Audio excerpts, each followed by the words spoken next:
এক যে ছিল আপন ভোলা কিশোর।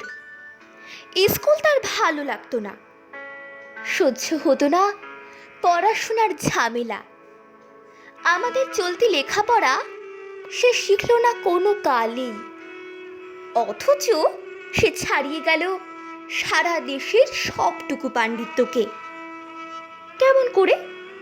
সে প্রশ্ন আমাকে করো না। বড় মানুষের মধ্যে গরিবের মতো মানুষ, তাই বড় হয়ে সে বড় মানুষ না হয়ে মানুষ হিসেবে হলো অনেক বড়। কেমন করে?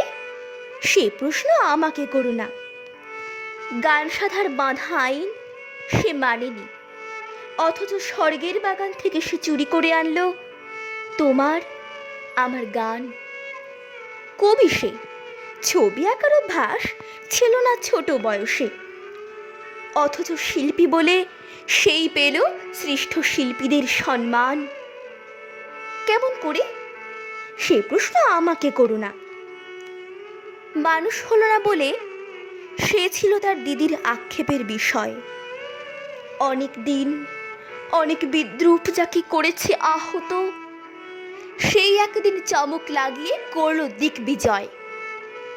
কেউ তাকে বলল বিশ্বকবি, কেউ বা কবিগুরু।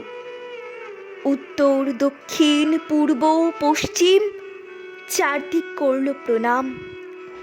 তাই পৃথিবী আজ অবাক হয়ে তাকিয়ে বলছে, কেমন করে? সে প্রশ্ন আমাকে করো না। এই প্রশ্নের জবাব তোমাদের মতো আমিও খুঁজি।